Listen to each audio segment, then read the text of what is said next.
Parallel जो है, जैसे ये जो हमारा ऑब्जेक्ट है ये परफेक्टली राइट एंगल्स पे रहना चाहिए, और ये जो लेंस पर लाइन की है ये भी पर्टिकुलर राइट एंगल्स पे होना चाहिए। अब किसी भी कारण से ये नीडल थोड़ा सा टेढ़ा है, यदि ये नीडल इस तरफ बेंड है, इस तरफ बेंड है, इस तरफ बेंड है या इस तरफ बेंड है, तो एरर का एरिया है। लेकिन जानते हैं अगर वो वही इधर होगा और साथ में मूव कर रहा है तो सब हट जाएगा। जी जी जी बिल्कुल। तो इसको भी हमें हटाना होता है, क्योंकि यदि मान लीजिए इस तरह से टिल्ट है तो यहाँ से यहाँ का डिस्टेंस और यहाँ के डिस्टेंस में डिफरेंस आ जाए, उस डिफरेंस को हमको हमेशा सब्ट्रैक्ट करना पड़ेगा एक्चुअल रीडिंग से। तो हमें कोशिश यही करना चाहिए लैब रूम सिचुएशन में कि इस एरर को हम लोग नीडल को चेंज करके या उस बेचारे को सीधा कर लें, नहीं तो और भी रीडिंग्स में बहुत सारे चेंजेस इंडेक्स एरर उसको बार बार सारी रीडिंग से हमें हटाना पड़ता है। डिटेल्स में जाने के लिए फिर लैब मैनुअल देंगे। और सर आप ही थोड़ा सा फर्स्ट केस में हम लोग यहाँ पे ऑब्जर्व करते हैं हम देखते हैं कि जो ये रेडिएशन होता है वो हम लोग ठीक है, कन्वर्टेड द 1/u इसमें निकाल लेने से हमने निकाला है मेजरमेंट से एवरेज फोकल लेंथ हम लोगों का 15 के करीब आया, 15.15 है, बहुत नजदीक ही आया। कहते मैं बहुत खुश था, आज ये बहुत 15 ले लिया। फिर फर्स्ट सेशन में ऑब्जेक्ट रखा तो ऑब्जेक्ट निचले से दिखा था 30 पे, हमने उसका फिगर इमेज देखा तो वहाँ पे इमेज फंक्शन जो हो रहा था 12 हो रहा था एंड हमने निकाला हम मेजरमेंट 1/u यहाँ पे फर्स्ट हमने कितनी ऑब्जेक्ट से निकाला था, इसका निकाला है 0.03, ठीक है।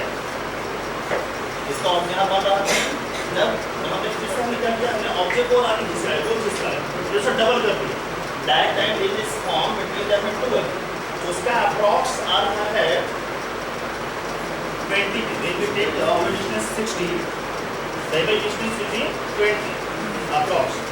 And the third measurement will be take the object between the four distance. That is 60 is 45. Then we observe that the image is clearly find out approx 22.7 centimeter from the apical center. हमने तीनों measurements को हमने projection लिया है, and then you find the focal, ठीक है, 1/u + 1/v लिया है हमने, and some cross variations आ रहे हैं यहाँ पे, लगभग 1.15.15 1.16 approx. Then we हमने तीनों का मीन निकाल दिया, f इसका temperature plus support transfer by 3, तो वो approx लगभग 15.14 30 लाख तक हो गया, ठीक है। तो तीन टेबल बना लिया मेजरमेंट का, first second third and by हमने यहाँ पे लिया है, ठीक है। इसमें क्या है कि अब यू भी और यू भी तो कैलकुलेट हो गया, एक्सपेरिमेंटली हम लोग लिख भी लिए रीडिंग, और इसका टेबल भी थोड़ा सा बनाना है, कैलकुलेटर की मदद चाहिए होगी। 1/u 1/v respective reading sir table पे लिख दे रहे हैं। वो जो मेथड था वो करना था ग्राफिकल से निकालना था। हाँ, ये जो ग्राफिकल तो वहाँ पे एवरेज निकाले ना 1 1 2 3 करके वो अरिथमेटिक, हाँ वो अरिथमेटिक हुआ, वो अरिथमेटिक हुआ, ग्राफिकल नहीं हुआ। फिर ग्राफ ग्राफ से क्या हुआ कि आप कभी कट कर वैल्यू तो यहाँ पे आपके पास ग्राफ से बड़ा करती है, ग्राफ से क्या करते हैं तो ये कट जाता है, वाई का इसमें कटता है, और जो वैल्यू होता 1/u + 1/u वैल्यू होता है वही है, आप वही 15 वही है, वही आता है। हमको देखने हैं, हम लोग इसको कर रहे थे अपना काम, तो रीडिंग्स जो सब लिख रहे हैं 1/u 1/v, उसके अनुसार हम लोग ग्राफ भी प्लॉट किए हैं, और इस ग्राफ में चूँकि एक ही ग्राफ था ना, तो हॉरिजॉन्टल में ले लिया 1/u वाला पार्ट और वर्टिकल में भी ले लिया।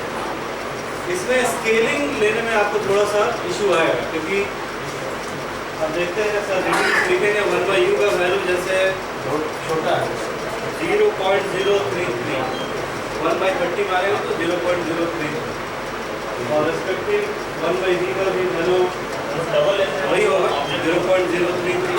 तो रीडिंग बड़े छोटे छोटे आ रहे हैं, और हमने यहाँ पे क्लैरिटी शो करने के लिए ग्राफ का स्पेस ऑक्यूपाई हो, थोड़ा सा स्केल ज़्यादा लेंगे, ठीक है। थोड़ा सा स्केल को और कम लेंगे तो फ़ायदा ये होगा कि ये जो स्ट्रेट लाइन आया है ये दोनों एक्सिस को काटेगा।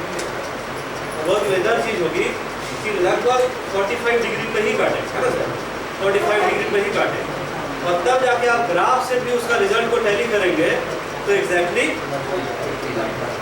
कहीं बिल्कुल करीब आएगा। तो ग्राफ जो ये बनाया गया है उसी के अनुसार बनाया गया है। काफ़ी समय इस ग्राफ को हम लोगों ने रात में बनाया था, नहीं थैंक यू। तो केवल आप साइज कर लेते ना वो वाई एक्स कटिंग कट भी रहा है, अगर और बड़ा पेज लेते जो कट ही जाता नहीं, ग्राफ का भी दूसरा पेज अवेलेबल रहता है ना, तो वही हो जाता। ये ठीक है, बहुत धन्यवाद। ठीक, दोनों पेपर से ग्रुप का नाम भी दीजिए।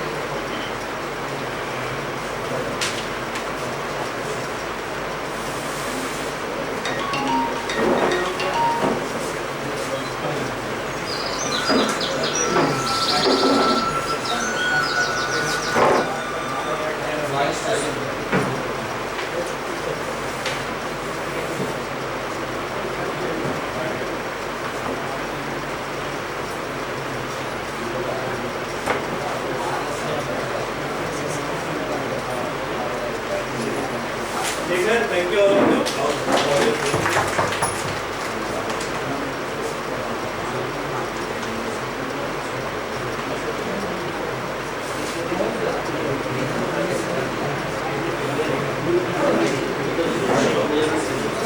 Again, we want to ask you, my topic in practical biolab, protein test and isolation of DNA, topic rest of the banana.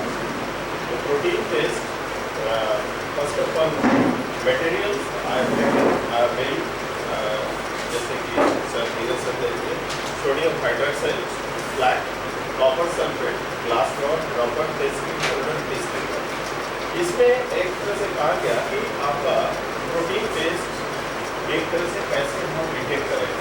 Protein में आप जानते हैं एक तरह से बिल्डिंग ब्लॉक है, एक तरह से हमारे बॉडी के लिए क्या चीज़ है, एक बिल्डिंग ब्लॉक है, और इसका डिटेक्शन एक तरह से कॉपर सल्फेट से ही होता है। कॉपर सल्फेट का दो आपका ऑक्सीडेशन स्टेट होता है, क्यूप्रिक होता है और क्यूप्रस होता है। क्यूप्रिक एक ट्रांजिशन मेटल है, और ट्रांजिशन मेटल्स आपका एक तरह से पीरियोडिक टेबल में आपका मेंशन किया गया है कि क्यों इसका वेरिएबल होता है।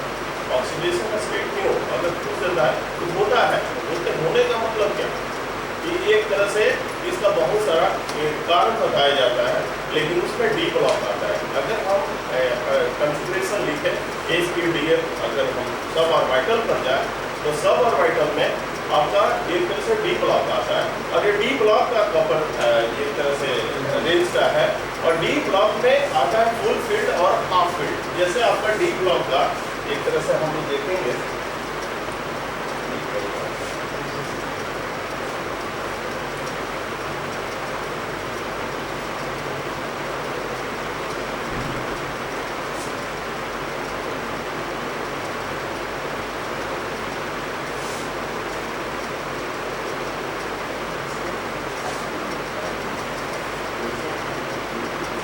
पहले हम लोग देख ले ये जो आपका एमिनो ग्रुप आता है, एक आपका एमिनो ग्रुप में जुटा हुआ रहता है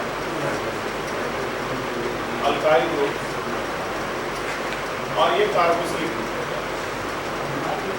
कार्बोक्सिलिक ग्रुप में अगर इधर से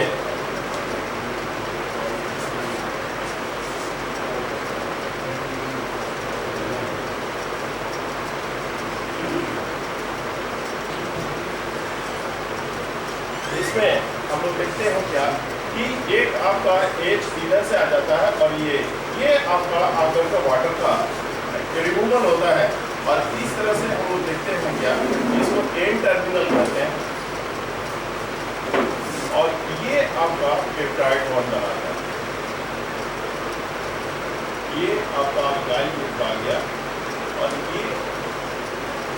ये आपका क्या होता है कि पेप्टाइड बॉन्ड होता है, ये पेप्टाइड बॉन्ड। और पेप्टाइड बॉन्ड चूंकि सोडियम हाइड्रोक्साइड हम लिए थे और कॉपर सल्फेट लिए, सोडियम हाइड्रोक्साइड जैसे कैटलिस्ट दो तरह का होता है, एक केमिस्ट्री में यूज की जाती है जो कि आपका बाहर में भी rate of reactions chemical reactions को एक्सेलरेट करने के लिए, एक होता है बायो कैटलिस्ट। तो बायो कैटलिस्ट केवल लिविंग सेल, तो जैसे कि सर बताए मेटल, जैसे कि हम लोग पहले कर चुके थे और उसमें सर बताए कि कॉपर सल्फेट का जो स्टेट होता है ये +2 अगर कर सकते हैं क्या कि एक लॉस होता है इसमें, और Q+ ये प्लस आपका क्या होता है कि 1 आता है और प्लस में एक इलेक्ट्रॉन रिमूव करता है, यानी इसका रिड्यूसिंग नेचर का होता है। कॉपर यहाँ रिड्यूस कर रहा है, लॉस ऑफ कर सकते हैं क्या इलेक्ट्रॉन हो रहा है, ये गेन ऑफ इलेक्ट्रॉन, यहाँ gain of loss of electron हो रहा है, यानी पहले 2+ था और यहाँ पर आपका 1+, यानी एक इलेक्ट्रॉन क्या किया गेन किया है, और एक इलेक्ट्रॉन गेन करने के बाद यहाँ पर आपका क्या हो गया, इसको हम दूसरे तरीका से दिखा सकते हैं, एक इलेक्ट्रॉन गेन किया दैट मीन्स इसका प्लस, तो ये आपका रिडक्शन है, यानी एक तरह से ये रिड्यूस हो रहा है इस जगह पर। तो ये रिड्यूस होने के साथ ये चूंकि कार्बोनिल ग्रुप आता है और एमाइड ग्रुप आता है, कार्बोनिल और एमाइड ग्रुप का रिड्यूसिंग नेचर का होता है, जिसके चलते इसका कलर कैसा हो जाता है पर्पल कलर, और पर्पल कलर ही इंडिकेट करता है कि आपका एक तरह से इसमें पेप्टाइड बॉन्ड मौजूद है। क्यों रिड्यूस होता है? पेप्टाइड बॉन्ड इसलिए रिड्यूस हो जाता है कि ये आपका पॉजिटिव नेचर का आ जाता है, ये आपका निगेटिव नेचर का हो जाता है, और ये आपका निगेटिव, ये आपका लोन पेयर इलेक्ट्रॉन होता है, ये आपका लोन पेयर इलेक्ट्रॉन का बॉन्ड बनता है, 3 तरह का बनता है, कोवैलेंट बॉन्ड बनता है, इलेक्ट्रोवैलेंट बॉन्ड बनता है और कोऑर्डिनेट बॉन्ड बनता है। तो इसमें जो बनता है कोऑर्डिनेट बॉन्ड बनता है, और लोन पेयर इलेक्ट्रॉन के चलते ही इसमें पॉजिटिव चार्जेस देखने को मिलता है, और इस चलते यहाँ क्या हो जाता है कि reducing lone pair of electron है नाइट्रोजन के पास, हाँ, वो जब डोनेट करेगा कोऑर्डिनेट बॉन्ड बनाएगा, हाँ, नाइट्रोजन को 2 पॉजिटिव चार्ज, हाँ, नाइट्रोजन को 2 पॉजिटिव चार्ज नहीं, यहाँ पर आपका 2 पॉजिटिव काम बचा है, पॉजिटिव चार्ज डेवलप ही नहीं होता है नाइट्रोजन, एक सेकंड नहीं होता, वो नहीं होता इस पर, जैसे आप समझा रहे हैं हाँ, कि इलेक्ट्रॉन आएगा, मेरा ये क्वेश्चन है कि नाइट्रोजन के पास लोन पेयर है, हाँ, बिल्कुल, लोन पेयर जब डोनेट करेगा कोऑर्डिनेट बॉन्ड बनेगा, कोऑर्डिनेट बॉन्ड में लोन पेयर का शेयरिंग होगा, हाँ, ठीक है, बिल्कुल, लोन पेयर का शेयरिंग होगा, वो 2 पॉजिटिव चार्ज वहाँ से हाँ, तो 2 पॉजिटिव चार्ज होगा, तो ये 2 तरफ के बीच में बन रहा है कार्बोनिल ग्रुप और एमाइड ग्रुप, ये दोनों के बीच आ रहा है, ये आपका कौन सा क्यूप्रेस से क्यूप्रस आ रहा है, वो तो सही है, हाँ, क्यूप्रस से क्यूप्रिक आ रहा है, हाँ, तो वो जो नाइट्रोजन है उसके पास लोन पेयर है, कार्बोनिल ग्रुप में ऑक्सीजन के पास लोन पेयर है, ऑक्सीजन के पास लोन पेयर है, ऑक्सीजन के पास लोन पेयर है, तो लोन पेयर शेयर करता है, करता नहीं करता बात में बताएंगे सर, हम ये पूछ रहा हूँ उसके पास भी लोन पेयर, हाँ, इसके पास भी लोन पेयर, हाँ, ई अगर देगा तो उस पर 2 पॉजिटिव चार्ज डेवलप करेगा, ऑक्सीजन देगा उस पर 4 पॉजिटिव डेवलप करेगा, 4 पॉजिटिव डेवलप नहीं करता है, क्यों नहीं? ये इस पर आपका पॉजिटिव ऑक्सीजन पर कभी भी पॉजिटिव चार्ज देखे हैं? हाँ, बहुत देखे हैं। तो बताइए, समझाइए, केमिस्ट्री का अपने टीचर समझाइए, हम नहीं जानते, आप तो नहीं देखे तो ऑक्सीजन को पॉजिटिव चार्ज डेवलप किए, O2 पे प्लस, O3 पे प्लस, O पे प्लस है ना? हाँ, तो वो एक तरह से हम लोग तो ऑक्साइड ही पढ़े हैं, अब आप पॉजिटिव तो ऑक्साइड है ना, तो कार्बोनिल में है, हाँ, कार्बोनिल ग्रुप है, ये कार्बन है, ये कार्बोनिल ग्रुप आ रहा है, ये ऑक्सीजन अकेले नहीं ना है, तो नाइट्रोजन भी अकेले थोड़ी है, नहीं, नाइट्रोजन अकेले नहीं है, नाइट्रोजन में नाइट्रोजन में पहले से 3 शेयर है, यहाँ पर पहले से 3 शेयर है, उसके पास पहले से 2 शेयर है, हाँ, यहाँ पर 2 शेयर है, पहले से 2 शेयर है, हाँ, तो यहाँ पर रिड्यूसिंग नेचर का आ रहा है, तो ये आपका नाइट्रोजन का कारण ही आ रहा है, ये विशेष आप जान रहे हैं ना, तो सर आकर के हम जानते हैं, ठीक है ना, तो नहीं, हम मुझे विशेष यही जानकारी है कि कार्बोनिल और आपका ये एमाइड ग्रुप के बीच में कॉपर रिड्यूसिंग एजेंट और लोन पेयर इलेक्ट्रॉन का शेयरिंग के चलते ही ये क्यूप्रस है, ये क्यूप्रस से क्यूप्रिक आ जाता है, और यहाँ पर रिडक्शन होता है, कॉपर में क्या होता है रिडक्शन होता है, जिसके चलते पेप्टाइड बॉन्ड आपका इंडिकेट करता है कि ठीक है, दिखाइए सर कैसे हो रहा है, इसके साथ आपका रिड्यूस लोन पेयर इलेक्ट्रॉन कहाँ से दिखाए, आप दिखाइए, इसको बताइए, ठीक, इसको बताइएगा आप आकर के, अगर जानते हैं तो, ठीक, हाँ, इसमें हाँ बिल्कुल आता होगा, तो यहाँ पर हम एक बात कर रहे थे कि आपका ट्रांजिशन मेटल, तो ट्रांजिशन मेटल में आपका वेरिएबल क्यों होता है? अगर +2 है +1 भी है तो इसमें आपका डी ब्लॉक आता है, और डी ब्लॉक में आता है हाफ फिट और फुल फिट। डी ब्लॉक का अगर कर सकते हैं क्या कि ये चीज 5 आपका आता है ब्लॉक, 5 ब्लॉक आपका कर सकते हैं इसमें लोन पे पहले सिंगल करके आपका क्या होता है इलेक्ट्रॉन करता है, ठीक है ना, और इसमें फिर आपका डबल करके आने लगता है, पेयर बनाने लगता है। अगर ये चाहता है कि हम पेयर कर ले या हाफ फिल्ड यानी 5 हो जाए, एक तरह से कंप्लीट हाफ हो जाए, और ये कंप्लीट हाफ पर दोनों स्टेट में क्या होता है कि स्टेबल होता है। इसको हाफ फिल्ड करते हैं, इसको फुल फिल्ड करते हैं। और यहाँ पर अगर D6 है तो ये चाहता है कि एक इलेक्ट्रॉन भी आपका क्या करते हैं डोनेट करके हाफ। 9 है तो उसको भी चाहता है कि क्या करते हैं 1 इलेक्ट्रॉन लेकर के 10 कर दे। तो यहाँ पर अगर ऑक्सीडेशन स्टेट जो वेरी कर रहा है इसका रीजन है डी ब्लॉक का हाफ फिल्ड और फुल फिल्ड होना। अगर आप विशेष जानते हैं तो आकर के शेयर कीजिए। आप भाई केमिस्ट्री के हैं, भाई बायो के हैं, और थोड़ा सा एक तरह से मॉलिक्यूलर ऑर्गेनाइजेशन न्यूक्लियोटाइड के बारे में बताइए। थोड़ा सा न्यूक्लियोटाइड जो न्यूक्लिक एसिड देखिए, नहीं न्यूक्लिक एसिड यहाँ पर जो आरएनए बनता है और यहाँ पर जो डीएनए बनता है, ठीक है ना केमिस्ट्री माधो सर, ये आपका दोनों में डिफरेंस बताइए न्यूक्लियोटाइड का। थोड़ा सा ये बताइए कि 1,9 कैसे बनता है, और एक तरह से AT और GC आप केमिस्ट्री में ही पढ़ा है बायोलॉजी, एक तरह से AT और GC ये ट्रिपल बॉन्ड कैसे बनता है थोड़ा बताइए। नहीं पता है, वो नहीं पता है, आगे बताइए। ठीक है, जितना आप ऐसा बताया है बायोलॉजी के दृष्टिकोण से उससे ज्यादा नहीं बताया जा सकता, बायोकेमिस्ट्री के दृष्टिकोण से उससे ज्यादा नहीं बताया जा सकता। नहीं बताया जाना तो हम जानेंगे नहीं सर, बताइए।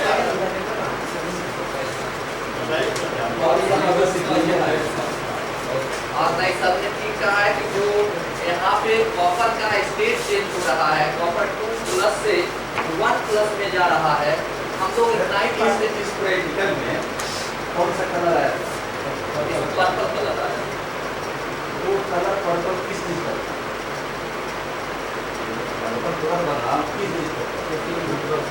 वो प्रोटीन इस दोनों के बीच में जब कॉपर आता है नहीं कार्बोनिल कार्बोनिक एमाइड और इससे कॉम्प्लेक्स बनता है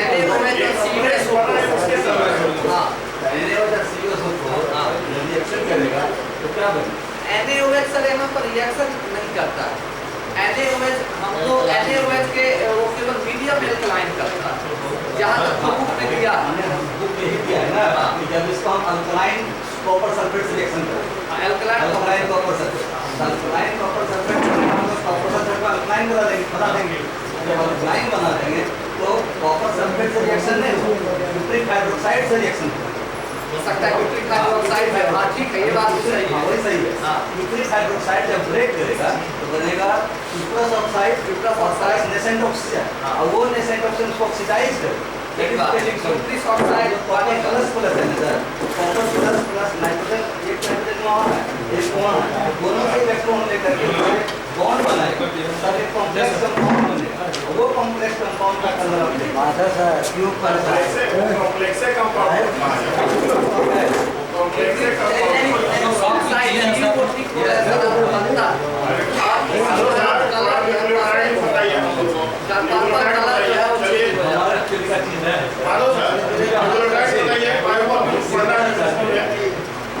ATGC कैसे ट्रिपल बॉन्ड बनाता है? चल बनाइए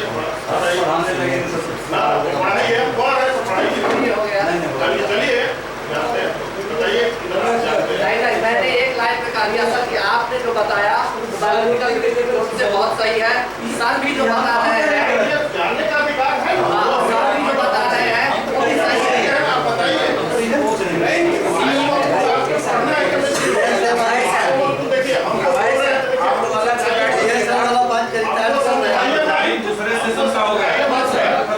देखिए AT और GC के बीच ट्रिपल बॉन्ड और डबल बॉन्ड कैसे बनता है हमको बताइए। बायोमॉलिक्यूलर केमिस्ट्री में पढ़ना है, आप उसको डिनाई कैसे कर सकते हैं? अच्छा न्यूक्लियोटाइड पढ़ना है, सर इसको समझाइए, जानेंगे ना जी, खाली बैठ करके बोलिएगा नहीं, समझाइए, उसको बैठाइए माँ, हमको बैठाएगा जी, खड़ा हो जाए ना बात समझते हैं ना? आधा सब नहीं करना चाहिए। आप देखिए, हम नहीं करते हैं तो उठ करके चलिए बताइए। सुनिए नहीं, कैसे होगा आपसे कह रहे हैं ना, आप भी नहीं खड़ा होकर के बताइए हम जो पूछ रहे हैं। वो हमने बस हो गया, हो गया, तो चुप रहिए। सवाल जो हम लोग किए थे वही बताना है कि क्या किए। मामूली कीजिए, दूसरे सब्जेक्ट वाले भी जान या मामूली कर रहे हैं तो आइए। आपका सही कहा। जैसे मान लीजिए कि केमिस्ट्री का है, अब भाई जो फिजिक्स पढ़ा रहे हैं, बायो पढ़ा रहे हैं, कहीं अरेंजमेंट उनका लग जाए, ये पढ़े हुए रहे तो कहाँ पता। हमारा पर्पस है सर का, मेरा सर का यहाँ आज का सेशन का पर्पस है। अब कौन कितना जानता है सब बता रहा है। अरे सर देखिए, जानने की बात नहीं है, जानने की बात नहीं है, हमारे अननोनेस की बात है। अगर हम शब्द है आइसोलेशन ऑफ डीएनए की बात सबको कहा है sir. Phosphodiester bond, glycosidic bond कहाँ कैसे बताना है बताइए। ये देखिए, ये डिनाई नहीं कहिएगा कि ये चीज हमको नहीं मालूम क्या ये नहीं डिनाई।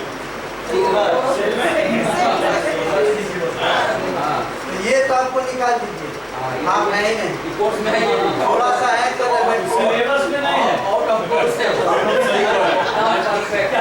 Out of course.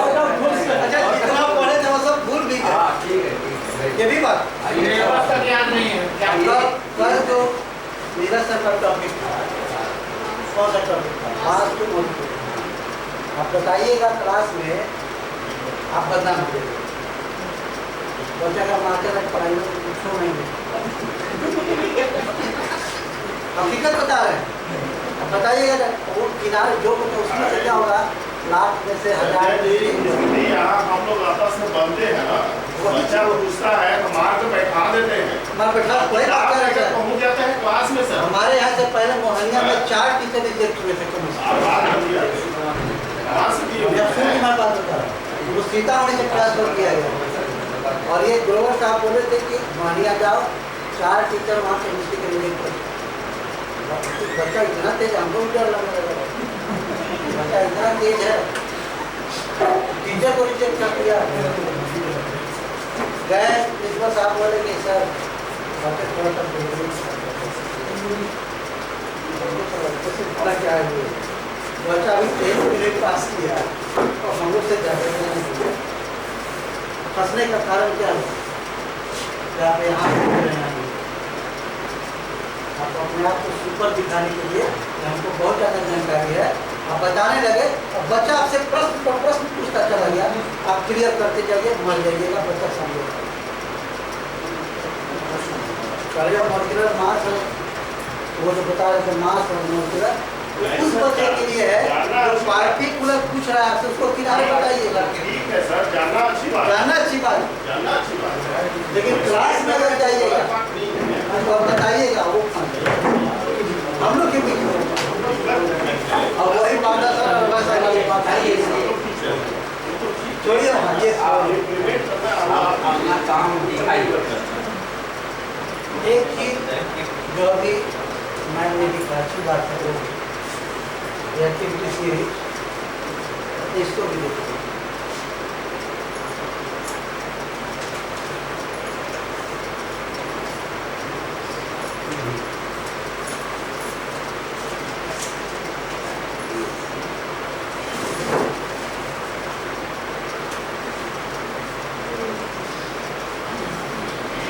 इमेजिनकर तो शॉर्ट फॉर्म पर बाबा आज मैंने लिखा है बाबा का एक छोटा सा चीज़ है, वो भी ठीक है। अगर ये जिसको जो पसंद आ जाए BSc यहाँ से T से बताने की जरूरत है, हम लिख दे रहे हैं ऐसे ना, आप देखिएगा सब वही आ जाएगा जो आप अभी मैडम के द्वारा बताया गया, जो आपका यहाँ है आयरन है ये, और ये लीटर 3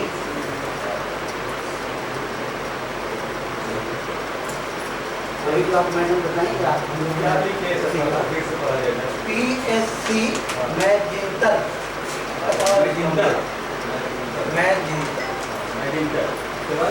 पोटासियम एस पूरा क्या पढ़ेगा यहाँ तक वहीं पे पढ़ना है। वहीं तक पढ़ेंगे वहाँ याद करने में सक्षम है रट्टा भी मारना पड़ेगा आपको सब चीज बच्चों को आप या हम लोग भी बहुत चीज ये हमको आज तक याद नहीं हुआ है सिर्फ नहीं इसको याद कर दीजिए और ये समझ लीजिए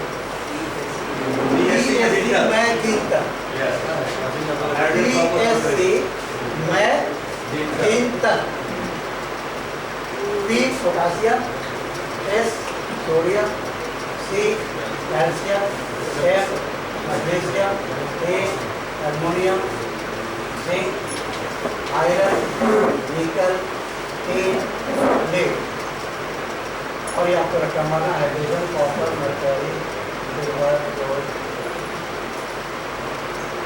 भी आपको है अब ये कल जो हमको मिला था दो एक्सपेरिमेंट था दो एक्सपेरिमेंट में एक तो हाइड्रोजन गैस वाला सब एक्सपेरिमेंट कर दिया एक पर मैं फोकस करूंगा reaction between barium chloride solution and sodium sulphate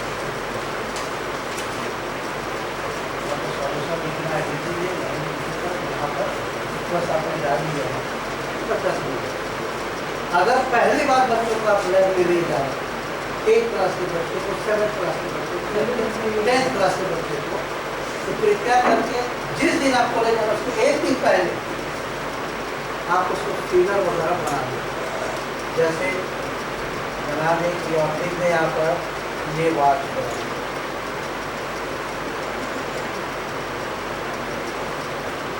और बच्चों को कहेंगी कि आप क्या करो एक बना भी लो अपने कॉपी पर रख लैब में ऐसी चीज़ें मिलेगी आपको अपने से आपको ढूंढ करके निकालना है ये हो गया ये तो सब जानते ही हैं बाकी जो आपको ज़रूरत है किसी को ज़रूरत पड़े तो उसका फिगर एक बार बना दें बच्चों को समझाएं और लैब ले जाने से पहले ये जब बता दिया तो आप उसे बताइए कि ये चीज़ हम जो ले रहे हैं आपको केमिकल जो देंगे वो आपका क्रिस्टल फॉर्म में होगा या लिक्विड फॉर्म में होगा जैसा भी आप दानेदार और कहाँ रखा होगा वाट ग्लास में दो कंटेनर में A और B बना कर रख दीजिए कि ये वाट ग्लास में एक चीज आपको रखा